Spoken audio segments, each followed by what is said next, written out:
Welcome to this event on centering digital accessibility in public service. So I'm just going to roll through some quick intros. We have Craig Abbott, line lead at Elastic and the former head of accessibility at the Department for Work and Pensions, bringing over 15 years of experience in user-centered design and accessibility. We also have Mel Magman, senior software engineer at Apolitical, has over 20 years experience in coding accessibility digital platforms. And then finally, we have Mike Gifford, a senior strategist at Civic Actions and a thought leader on digital accessibility in the public sector. Just to kind of start off, I do have ADHD, I do have autism.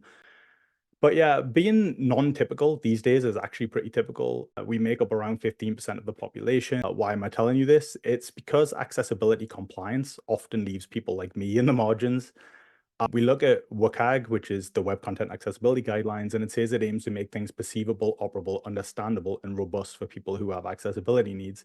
And in the UK, level AA is mandated, so that's what all public sector bodies have to do. Which means that if we're honest, WCAG has 2 levels because everybody just ignores all of the AAA criteria. Like they don't have to do it. So for example, like low or no background audio, interruptions, location, reading level, these are all things that are AAA criteria. And they will help people who have things like auditory processing issues, focus issues like mine, memory issues, language processing issues. And that will affect people who have things like ADHD, autism, anxiety, and dyslexia. And there's a really common misconception that accessibility only affects a small number of people. And that's because people often think of accessibility as only for people who have disabilities, but an impairment and a disability aren't the same thing. People use it to argue that accessibility is only needed by 1 in 5 people, but actually that 1 in 5 figure was only ever intended to track long-term disability statistics in a population of people over like decades. Creating everything you make with accessibility in mind helps all users, and making it a normal part of your work means you don't need to sell it in as a costly project down the line. It is really difficult to retrofit accessibility. You cannot add chocolate chips to a muffin after you've baked it. They have to be in from the start. And it takes a surprisingly small amount of time to get these things in from the start. Small considerations and thought up front don't add much time, but they make a big difference. Now, people who are blind or have visual impairments use technology called a screen reader to read out documents and web pages. And if you add this alternative text, the screen reader can read that description to them so they know what's happening in the image. A lot of images online are purely decorative, but well-meaning people will often hear they need to add descriptions for screen readers, and they'll describe every image on a page with text like photo of girl.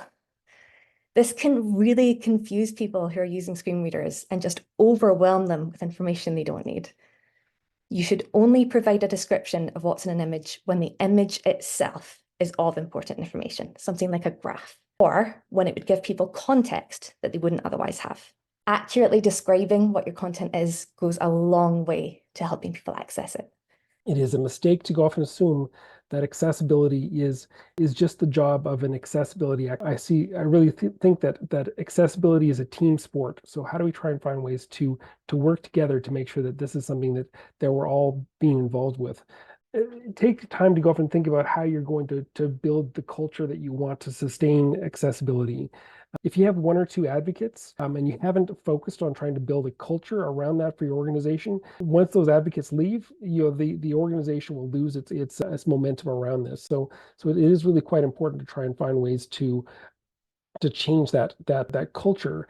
And as the saying goes, culture eats policy for breakfast. There's other people who are looking to learn how to change the culture of an organization, how to embed accessibility into employee onboarding, how to provide structures for education, for certification, for learning how to go off and do things like user research. In December, the US government took a radical new approach to accessibility. They're doing an annual government-wide survey that has over 100 questions in it. It's something that's going to put additional pressure for agencies to actually start taking accessibility seriously, because nobody wants to be last on a list. This is a great way to go off and push teams to go off and do better so that they can be higher up on the leaderboard and push themselves to find better ways to adopt to accessibility best practices. Could we get one top tip from each person on how to bring people across the grades and divisions together on the journey? Let's not make it a separate piece that we add on later. Let's start with it from the beginning and do these small, easy things to show you and prove that it doesn't need to be a big, expensive project later.